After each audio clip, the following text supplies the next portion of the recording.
So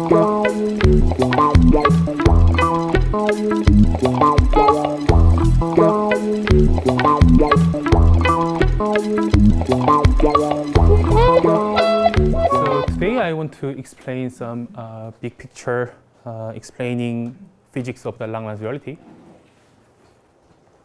So the goal is, by understanding this physics, you get sort of new context. And in fact, sort of the main bulk of the work is to actually set up like not just translation, but actual translator, so that you can use that translator to in other settings as well. But today I just decided to only explain sort of the resulting translations because sort of the translator part is kind of harder to follow, I think, and I can sort of discuss more. And also, even just translations, that's enough to give some new conjectures. And by explaining several different versions of Langlands duality, I hope to convey some sort of big picture better. And one thing I want to say before actually starting the talk is that this is not really just a translation, in the sense that we do see some results which are new for both mathematicians and physicists. Okay, so the aim here is to explain that Langlands duality comes from what is called S-duality in physics. And I want to explain this with examples. So this is just my plan for sections. First, I want to explain what I mean by field theory in the sense of physics, and then explain this with two main examples: categorical geometry Langlands duality and symplectic duality. We have heard a lot about these sorts of topics, and also I'm going to mention a few things about some other version of Langlands dualities. And one thing I also want to say is that because I decided to talk about sort of the big picture, I won't touch any sort of the deep parts of the story, but I want to mention that at each section there is something like mathematically new and physically new. But I won't be discussing that parts. But you can kind of ask questions to Chris Elliott there and Justin Hilburn here as well. Okay. Any questions? Do I have a clock somewhere here, or no? No. Okay.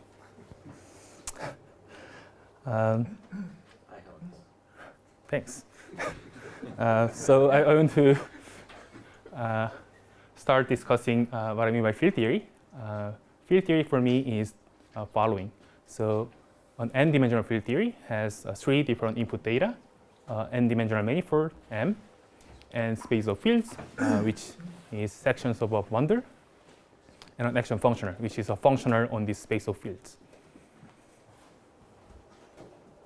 And classical field theory actually studies what is called the critical locus, also known as the solutions to equations of motion. So EOM stands for equations of motion. So when I want to emphasize dependence on S, I write criticals of S. And when I want to emphasize dependence on this M, I may write EOM of M. One example is Chern-Simons theory. It's a three-dimensional theory. So I need to consider three manifolds, M, and the space of fields, in this case, is given by one forms with values in Lie algebra G, say semi-simple Lie algebra. And action functional is given by this formula. Then for classical field theory, you need to compute this critical locus, and critical locus is just given as one forms satisfying this curvature being zero equation.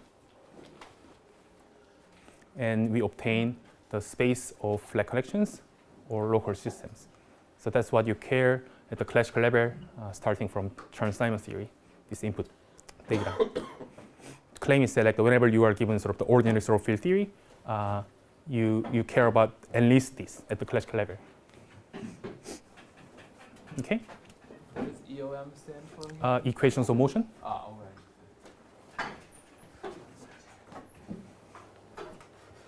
Okay, so I want to introduce some more terminology which is going to be useful for me to use. Important terminology, quantization. So I won't sort of specify what I mean today. I just want to sort of give some examples and maybe explain more later. So famous example is this mirror symmetry sort of context. In this case, people say that when you are given a Kähler manifold, you can think of this two-dimensional field theory, as I sort of explained. This n equals 2,2, you don't need to worry too much about that. That's what's called the supersymmetric field theory. It just says that it has a additional amount of symmetries than more than expected usually. And as I said, classical always means a solution space to equations of motion. And quantization sometimes needs some additional, puts some additional constraint on your situation, and then it's kind of giving some other output data, which I'm going to discuss more later. Another thing I want to discuss is what is called the twisting data. Again, maybe for today, I just want to discuss the output. So when you have supersymmetric theory, there is a procedure called twisting, and this procedure is making the theory sort of simpler. So remember, in this first example, I mentioned that given x, say Calabi-Yau, you can define this 2D n equal 2,2 theory. This twisting procedure is making it simpler, and it is known that there are two distinguished ways of doing that, called the A twist and B twist. And the resulting guy is called A model and B model. So when I say A model, say we target x, it is a particular two-dimensional TQFT. You can think that way. So what I'm saying can be summarized as follows. 2D theory labeled by x gives to two topological theories, say x, A and x, B.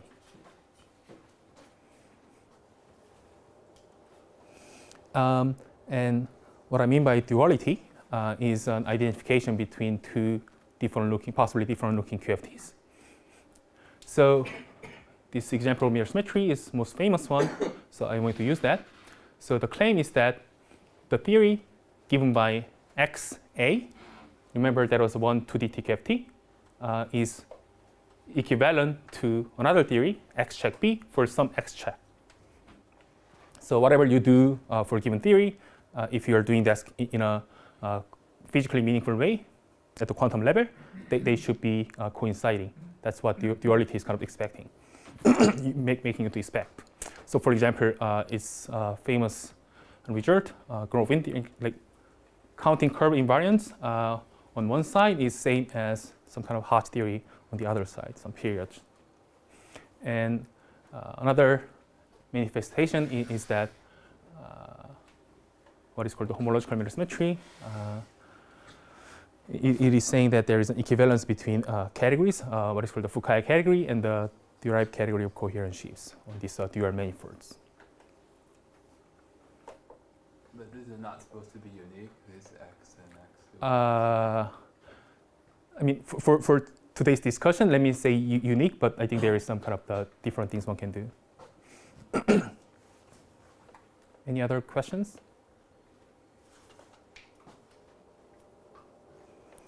Okay. So again, you can do a lot of things for a given field theory, but today we are interested in Langlands duality as appearing in geometrical representation theory, so which is in particular algebraic. And given that, I want to mention this table. So supersymmetric theory, whatever it is non-algebraic thing. Somehow you start with some kind of Riemannian manifold information, and if you just care about algebraic information, you don't need to know much about this supersymmetric theory itself. The idea is that this topological theory, which I claim is simpler than the original one, may capture everything you care about at the algebraic level. So you just may as well just study your theory after this topological twist. Maybe I should have said that topological theory just means that dependence on your space-time manifold becomes topological. Okay, So, and mathematically, it is often the case that classical topological case can be described by the subject called the shifted symplectic geometry, which I won't discuss much today. But what is sort of more important for us today is this part. I mean, of course, like you can just read off topological quantum and field theory, so it's a TKFT sort of the right thing to consider here, but somehow not exactly quite correct. That's why I put this quotation mark there. So I'm going to say maybe a few more words about why we need this quotation mark. Are you saying the topological is obtained in the supersymmetrics by throwing away some information or something? Correct as a first approximation. But it's algebraic, you're saying, whereas the supersymmetric is not algebraic? Is that so there is much to be said here. When I say non-algebraic, I certainly mean in terms of dependence on, say, like domain. After topological twist, it is still not algebraic at the level of dependence on the domain, but somehow the entire moduli space tends to be more algebraic. So we are going to see some examples. Other questions? Okay.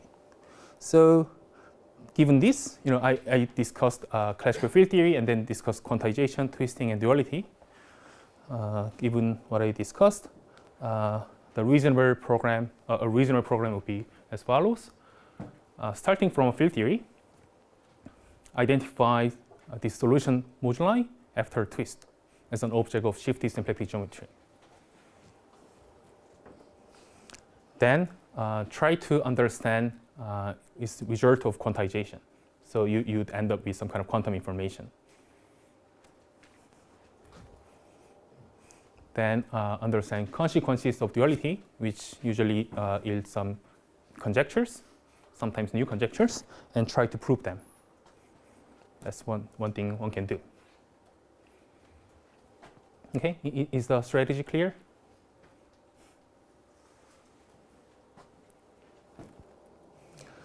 Okay, so now I want to start sort of the second section.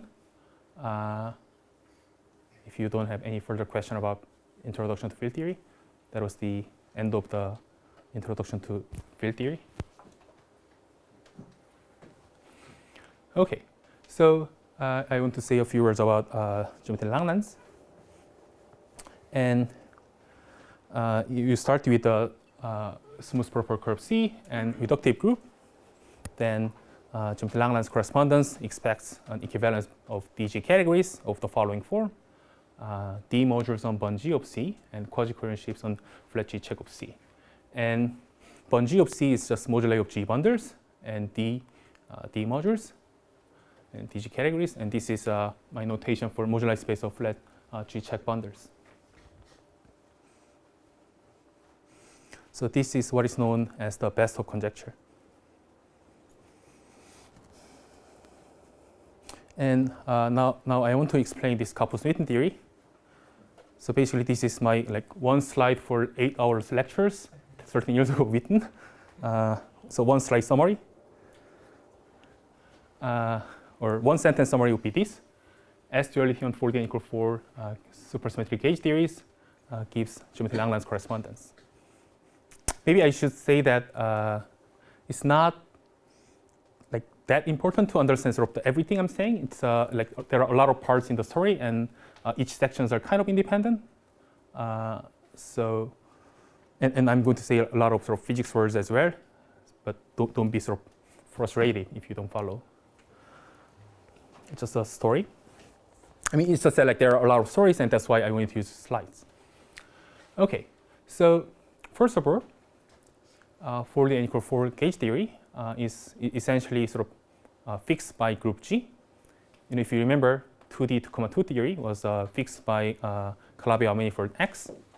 And just like that, in this case, it's kind of just fixed by group G. And in this 2D case, I claim there are two different twists called A twist and B twist. And I'm saying in this case there are P1 many twists. So just like XA or XB specifies a particular 2D TQFT, in this case I can say that GC, when C is an element of CP1, specifies a TQFT, 4D TQFT. I mean, you need to be a little bit more precise how you get this psi parameter out of this twist. It's not just twist parameter. It should be coupled with what is called the coupling constant. But I mean, this is I think correct thing to say.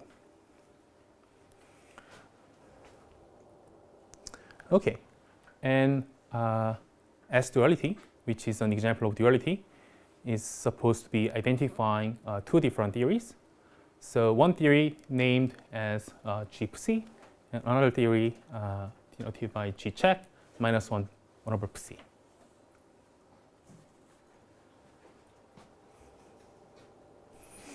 And the next claim is that upon compactification, this theory becomes equivalence between two-dimensional theory. So I'm not really going to explain much about this compactification now, but again, this is a process. You start with a four-dimensional theory, and you compactify along this two-dimensional manifold. Then you end up with a two-dimensional theory where 2 is computed as a 4 minus 2. So if you started with n-dimensional theory, compactified along k manifold, then you'd end up with n minus k dimensional theory. So this was my notation for 4D theory, and compactify along these two manifold, you'd end up with two-dimensional theory. The claim is that this two-dimensional theory has name, as I explained before, namely A model with target cotangent bundle of Bunge, and B model with the moduli space of flat connections. When you say that, this is attached to what? This is attached to the point, or after compactification, or? I mean, I not. So when I say TQFT, I don't necessarily follow any kind of the model. I don't think of that. I just kind of explain that this 2D n equal to 2,2 theory is determined by a Calabi-Yau manifold, and then it has A twist and B twist. And then whatever you do from there should be equivalent. In particular, what you assign to point should be equivalent, but I didn't get there. If you think of the usual sort of 2D TQFT, sort of the language, extended TQFT, in particular, what you assign to a point should be equivalent. That's exactly what I'm going to do next, actually. But what I was saying here is that A model with target cotangent bundle of Bunge just makes sense without thinking of sort of the particular model. Any other questions?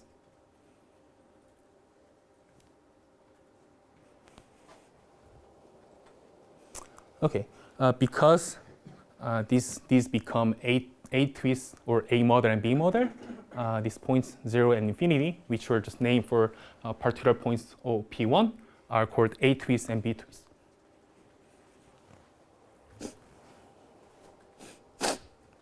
Then, as Travis kind of pointed out, you can try to identify sort of what you assign to point, or say the category of boundary conditions, which in the case of A model called A branes, and in the case of B models is called B branes.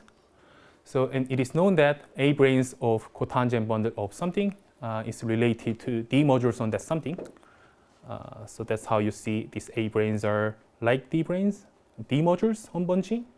And on the right-hand side, B branes on something is, as I explained before, it's like quasi-coherent shifts on that something, and that's how you see equivalence like this.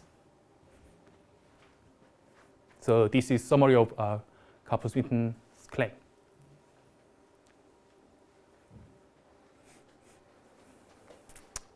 Any other questions? These are theories that have to take something algebraic to see as an algebraic curve here, right? So that's really good point. But Kaplan-Witten theory didn't really have any way to say dependence on algebraic structure on this C. because they think of topological theory, topological twists, and sort of, in a sense, by definition, you'd end up with topological dependence on C. So that's why some experts of geometry Langlands were not really happy with, or rather, they didn't necessarily believe that this Kapus-Witten theory is going to give some new ideas about the original Durham geometry Langlands. But I'm going to explain a bit like how you can actually capture this algebraic dependence. Other questions?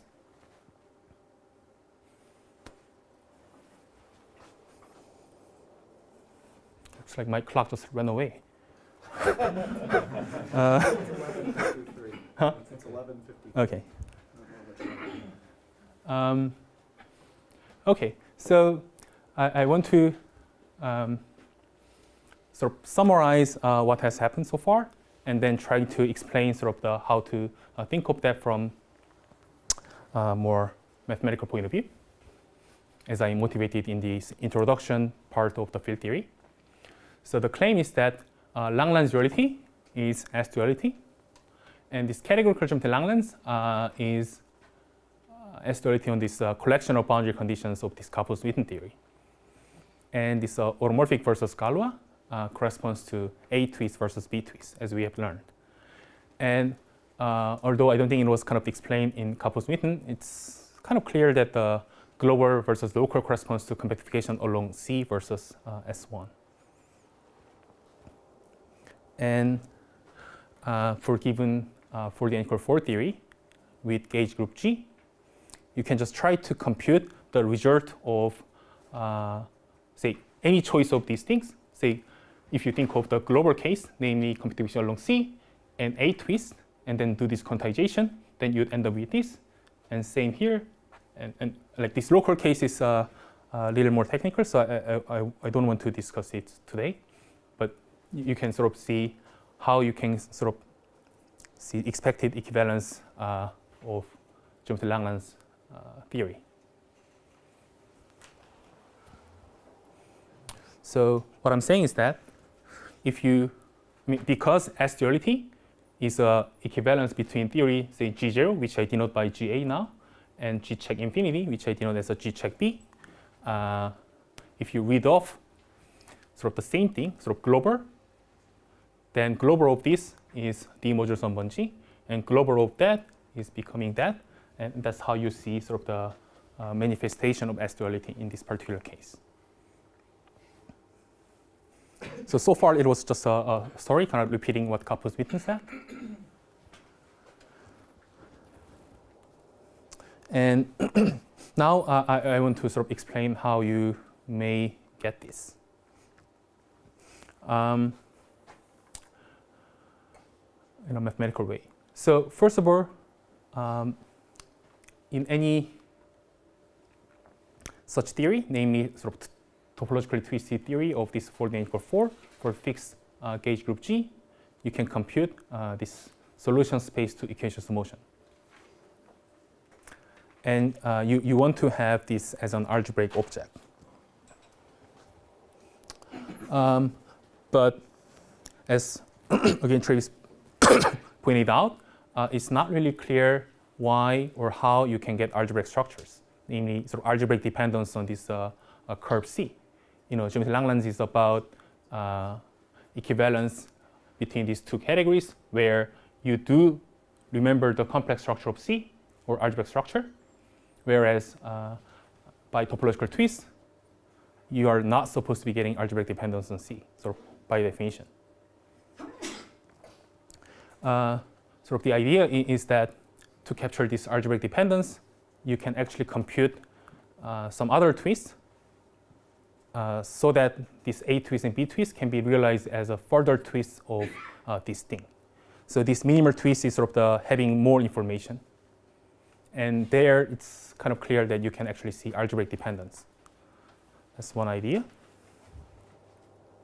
Right, so because it's, this minimal twist is called the holomorphic twist, and that means that you can put sort of holomorphic objects, you can put holomorphic spacetime. And to get Kaplan-Smithn's claim, where this you do convectify along C, you need to consider the special case when X is sigma times C. So this was just kind of the strategy, and now I want to show the result and then maybe spend some more time on the slide. Okay, so there's a lot going on. Let me say a few things now. So first of all, as I said, the resulting guys are expected to be an object of shifted symplectic geometry, and these are object of shifted symplectic geometry. This is shifted cotangent bundle. Surely should be object of the subject, and this having this minus one shifted cotangent bundle, or rather minus one shifted symplectic structure, is expected from what is called classical BV formalism. I don't want to spend more time on that, but it's just kind of a version of cotangent bundle, but kind of the cohomologically shifted and take total space. Right, and the claim I was making is that this A twist and B twist can be realized as a further twist of this holomorphic twist. And turns out this holomorphic twist can be written in this way. So here, Dor means the Dor-Bo stack, and Duram means the Duram stack, as in the theory of like Simpson, like non-abelian Hash theory.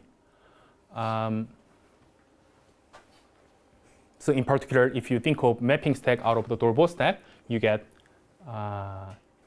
Higgs bundles moduli, and if you think of mapping stack out of the Duram stack, you get a flat moduli space of flat connections, sort of by definitions.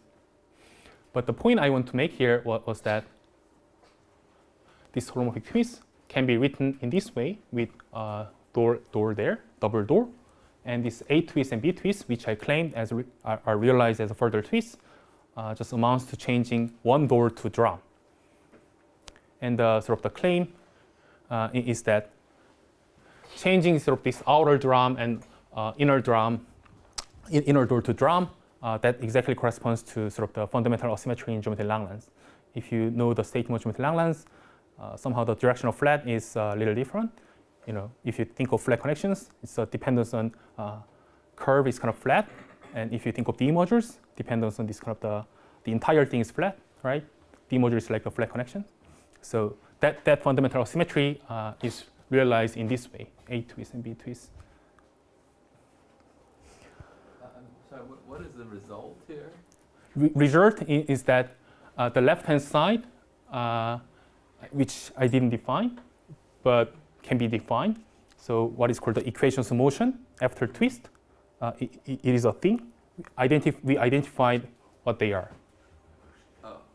And these were kind of expected to be minus one shifted symplectic.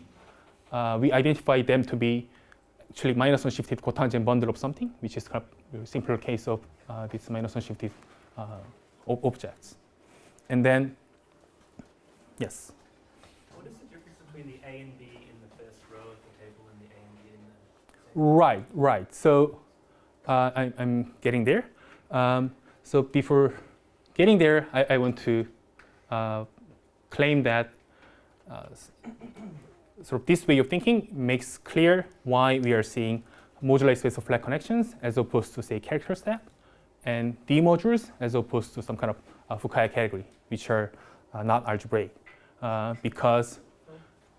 Just one thing that like might also help, like when they ask like what's the result. Mm-hmm. When you did this with Chris, you started with a super manifold that was like much bigger than anything that's written on the board, for like and like actually like went through like the physical process of twisting, Right. like, and then computed that it gave you. Right. So sort of supersymmetric theory is kind of the really big objects.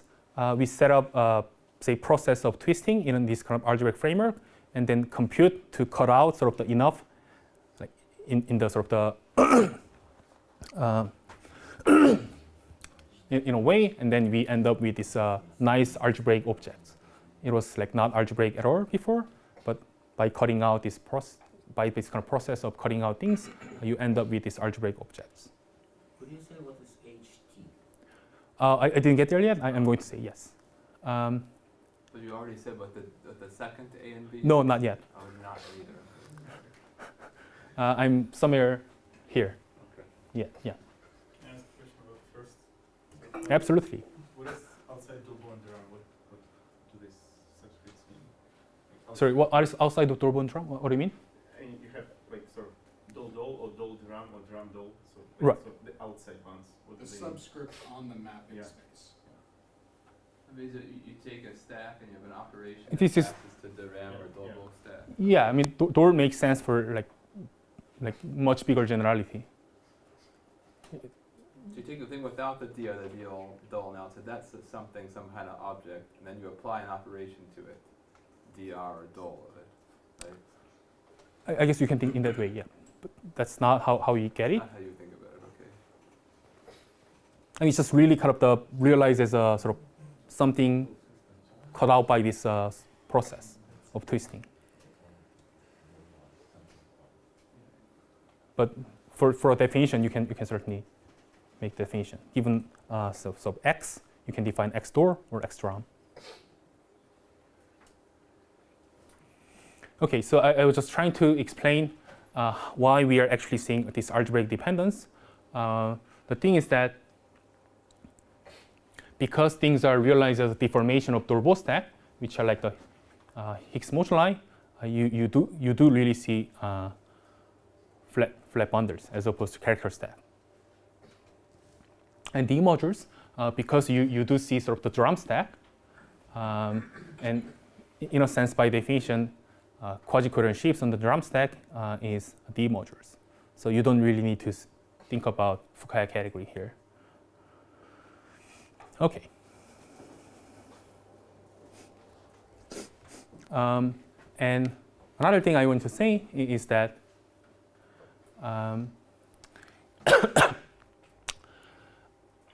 as I said, sort of some version of quantization of this would give geometric quantization, believing as duality. So what do I mean by quantization? One can say much about that, but for now, let me just note the following. So in this case, I specialize my x to be sigma times c to have this compactification. Maybe I can explain a bit. What's the time now, So, Justin? It's 12. Oh, okay, maybe. Okay, sorry. Change the mind. I need to stop at like 12:30. Is that right? that would be optimal. Yeah. Right. So okay. So this is my description of. I mean, let's see. When you have XA or XB, you'd be the way to describe its classical equations of motion is exactly in this way: T star minus 1 mapping stack from sigma to X drum. In this case, T star minus 1 mapping stack sigma drum to X. That's sort of the description you'd see for A model and B model with target X.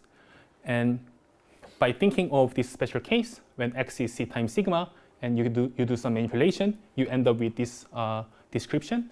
And it is exactly saying that you actually get A model with the target Higgs G and B model with the target flat G, as expected from Kapos-Mitten. What is the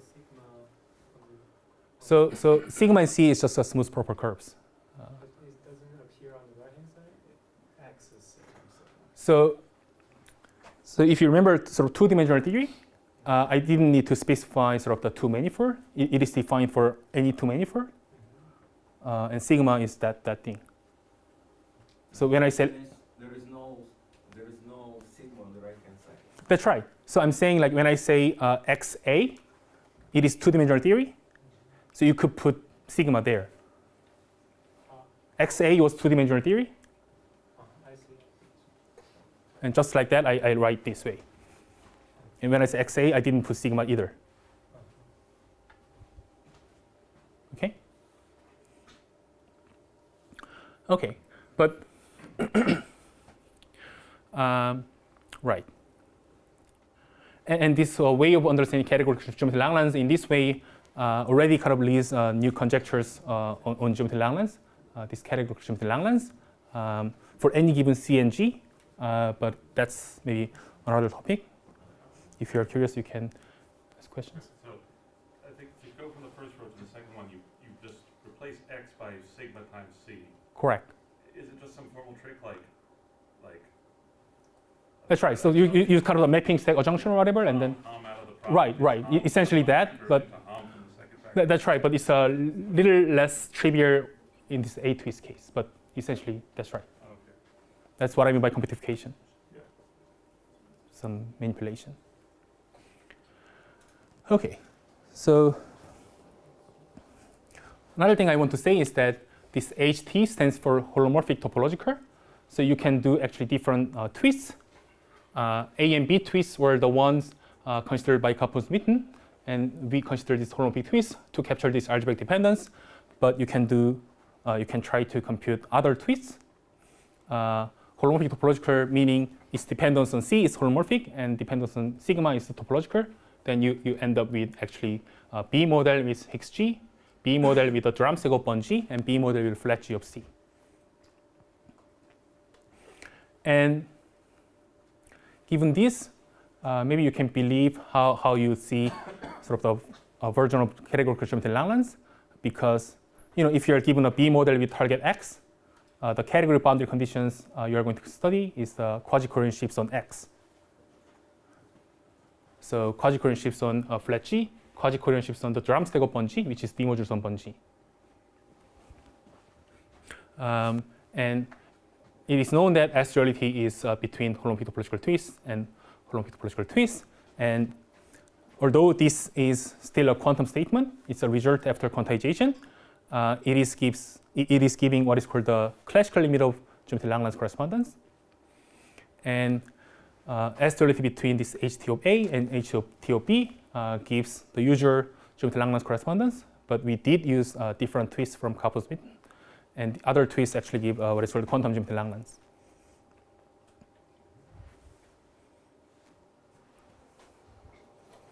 Okay, so that was the end of the section 2. It's 12:10. 12:10. Okay, thanks. Right. So symplectic duality is a conjecture about a dual pair of algebraic symplectic varieties, and there are nice examples, and people soon realize that it is related to what is called the 3D mirror symmetry.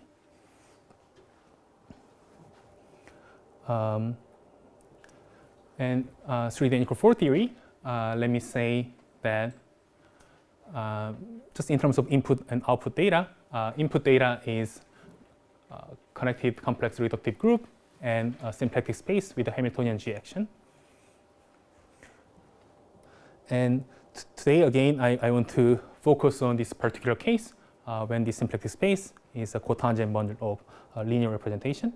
And then we have learned that Higgs branch and Coulomb branch can be defined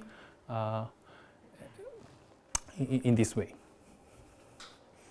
I think I don't need to spend much time on this here. And theorem of Ben-Webster. It's kind of great that everyone is sort of here, everyone I mentioned somehow. Symplectic duality holds in this case.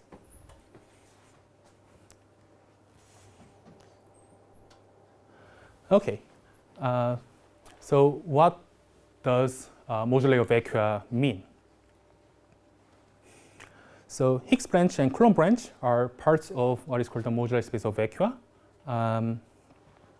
That's pretty hard to describe, but again, I want to follow the strategy, namely, these are sort of algebraic objects, so we can try to understand that after twists. And for a TQFT, this moduli of vacua can be kind of easily defined as just by taking spectrum of these local operators. And the claim, again, as I said, I want to do twists.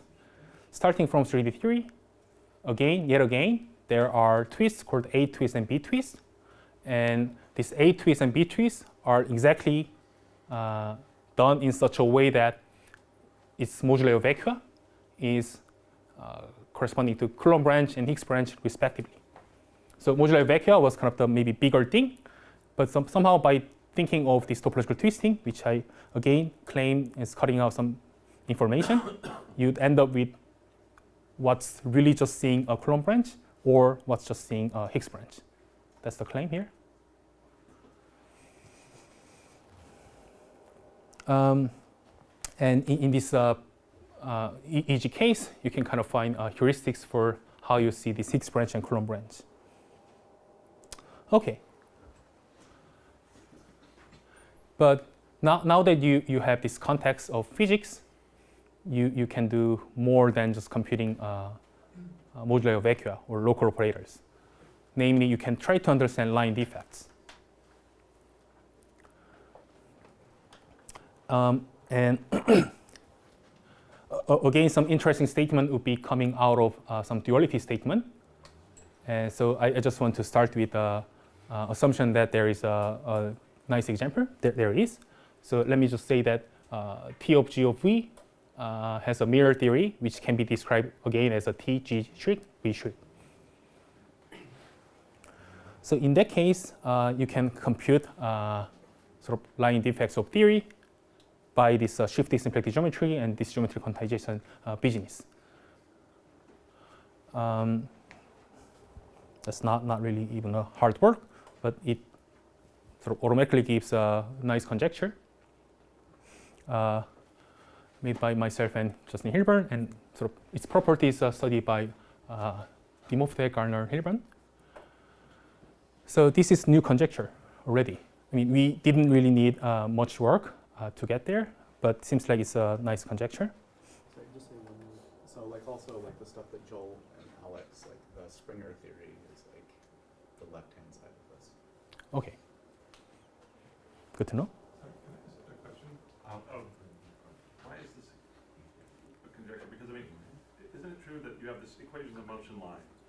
Is it true that if I just take quasi-coherent sheaves on those two stacks, I get the two sides? That's right, but somehow, I mean, when I say this, this is at the level of physics, Okay. and they have. No, that those two, if you knew that those two stacks were isomorphic. No, they are not. They're obviously not. They are not. They're horrendously. They just just like the geometry Langlands, like they look really different. But somehow the claim is that once you take this quantization, they became equivalent. Or mirror symmetry. Yeah, like mirror symmetry, it just looks like really different. The claim here is at the level of say Fukaya category or the coherent shapes or something like that. So it's kind of really different at the classical level. Just given a symplectic manifold, Calabi manifold, you don't know any comparison. But somehow after this some sort of linearization, you get equivalence. Yeah, like it's like one like very simple example. So you don't have to put a vector space there, but the very simplest example that you could do is put in V being 0, G being C star. Actually, sorry, let me let V be C star, G be 0, and then let me let V shriek be 0 and G shriek be the dual C star. Like that's like the simplest example of an equivalence when this isn't true, and this would be telling you D modules on the loops on the torus should be the same thing as quasi-coherent sheaves on flat C star connections on the punctured disk, and that's like a result of Bailenson. Mm-hmm. So like, but they're very different. Like one is like loops in a torus, and the other one is flat C star connections on a punctured disk. And those are like totally different spaces. And if you take D modules on one, that should be quasi-coherent sheaves on the other.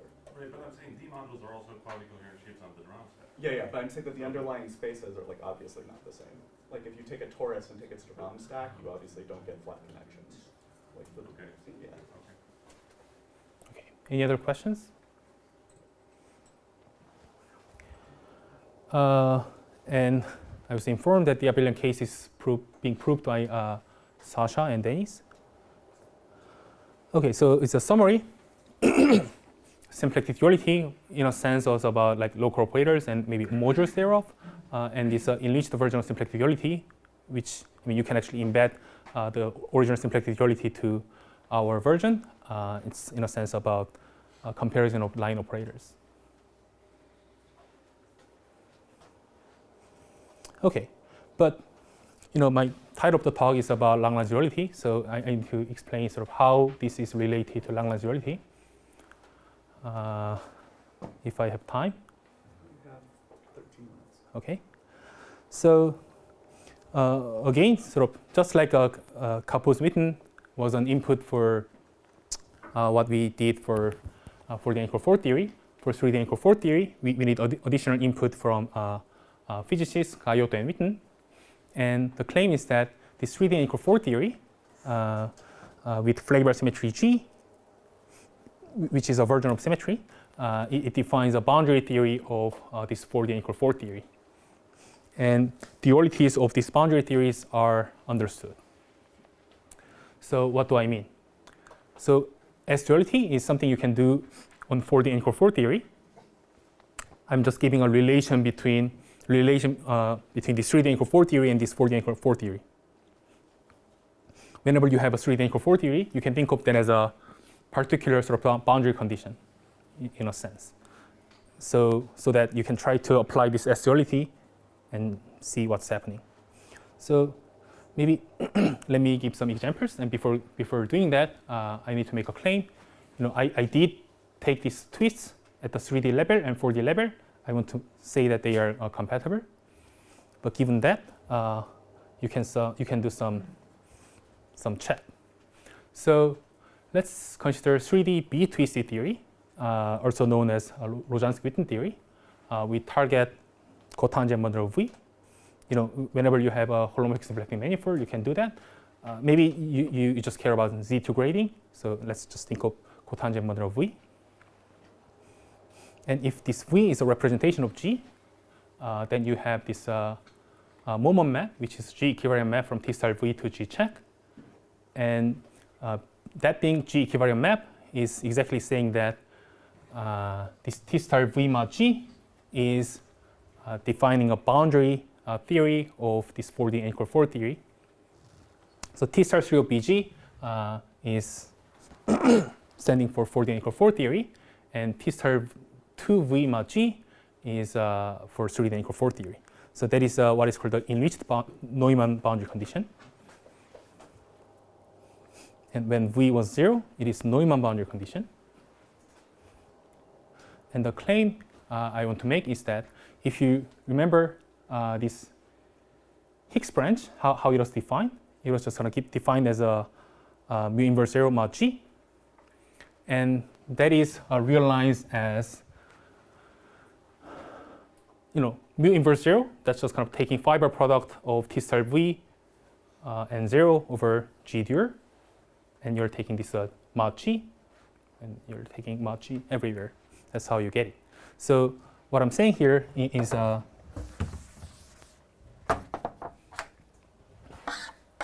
thinking of this 4D theory and some boundary condition here,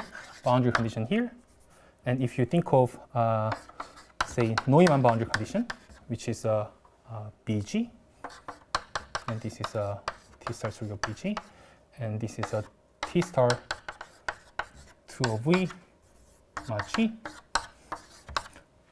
And as a result of this fiber product, which you interpret as kind of dimension reduced along this interval, you get 3D theory. We target T star 2 V mod G. So starting from this T star 2 of V theory, you get this other theory.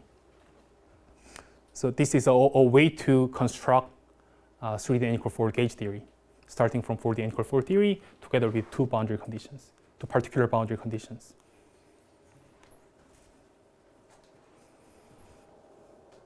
Okay, so let's see. So I kind of summarize what's happening here. Now sort of on the A side or the Coulomb branch side.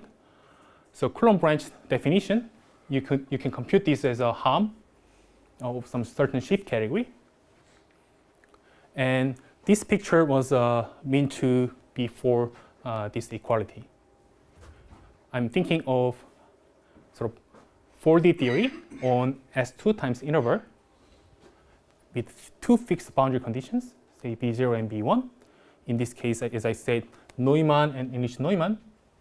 Then from the first point of view, you reduce along this 0, 1 and B0, B1. Those are exactly sort of the giving T of GV after a twist.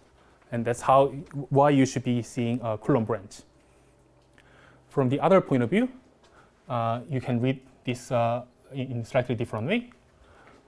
This is harm objects on this category Z of S2. In that case, these boundary conditions have different interpretation, possibly as the line operators, and that's how you see this equality. This is the right-hand side comes out of the second interpretation. And once you have this interpretation, you can try to do something more fun. You just mentioned this was seen in the BFM ring objects. Mm-hmm. Right. Okay, so let's see. How much time do I have? You've got 7 minutes. Oh, okay. Depends if you want to have questions or not. Because we really have to finish at 12:30. That's the problem. Oh, wow. So, Okay. So, okay.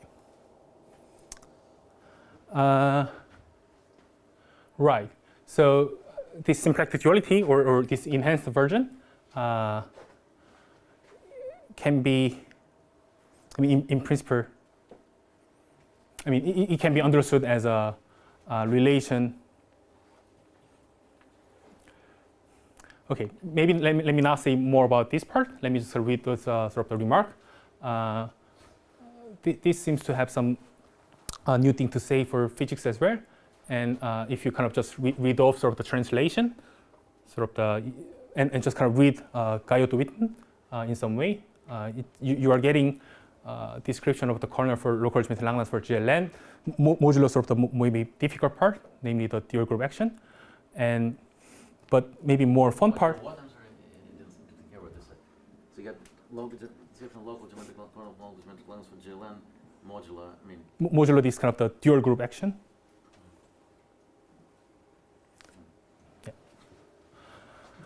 Yeah. Right, and yeah. I think this is written in your lecture notes. Yeah. Right, and then I think more fun part is actually trying to understand sort of the relation between this symplectic duality and local Langlands, and somehow we have some nice picture of understanding this enhanced version of symplectic duality using both inputs of the local Langlands and some string theory sort of argument, like what is called the Hanani-Witten moves and things like that. And again, I'm just kind of throwing words out there just so that people can ask questions afterwards, if you're curious. No, not after this talk. Maybe we can just chat more later, I hope. Okay, so I mean to say a bit more about some other version of Langlands duality. Like a lot of Langlands duality actually can fit in this kind of philosophy. It's coming from some S-duality on 4D n equal 4 in some way. And this fundamental local equivalence also is an example. The claim is that it is an equivalence of line defects of this boundary theory.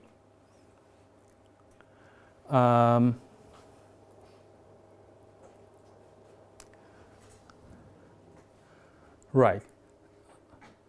Could you return back the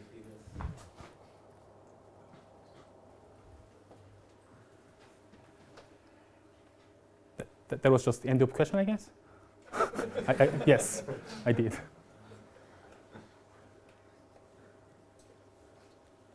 Any other questions? Will these slides be available?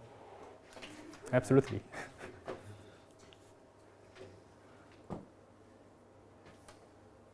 Okay. So, thing I was going to say is that this local geometry Langlands also admits this physical interpretation, as I hinted before, and all the boundary condition actually define some objects there, but there is an important distinction to be made. There are two sources of object of these two categories. One is what is called the boundary conditions compactified along S1, and another is like surface defects. And whenever you are sort of giving some boundary condition, you can try to identify what it is as a mathematical objects. And these are sort of the answer. And again, S2 property of these are understood. Okay, let me just end with this maybe slides, I guess. And once you have these defects and boundary conditions, now you can give interpretations of these kind of harm objects in terms of physics. And again, that's not the end of story, that's the beginning of story. Once you have this new interpretation, you can do a lot more. For example, this Kazan-Lustig category is a category of line defects of the Neumann theory. And this Whittaker category is, with Dylan Busson, who's my collaborator, we named this theory induced on this non-pole boundary condition as a Whittaker theory. And the category of line defects of Whittaker theory is this Whittaker category. And the category of Dirichlet boundary conditions, category of line defects of this degenerate boundary theory induced by the Dirichlet boundary condition is D. Murchison Grassmannian. And actually, you can do this thing for like not just generic level. And this observation, already from this observation, Frank and Gaiotto kind of went on to do some interesting work using some vertex algebra. And there is some kind of follow-up work with Davide Gaiotto. And we just heard about this Mirabolic-Satake equivalence by these 6 authors. That also has interpretation. I mean, the version Ginsburg spent the most time on is a case when you have, let me just say words, and maybe you can ask more later. When you have sort of n D3 branes and D3 branes and the D5 branes in between, or NS5 brane in between, that configuration is giving, together with sort of loop rotation turned on, that's what's giving Mirabolic-Satake equivalence. And if you have different number of branes, like M and N, you get some kind of super K-smoothie or like the some kind of Whittaker reductions. And that's also sort of the compatible with these sorts of interpretation. Okay, let me end here. Thanks.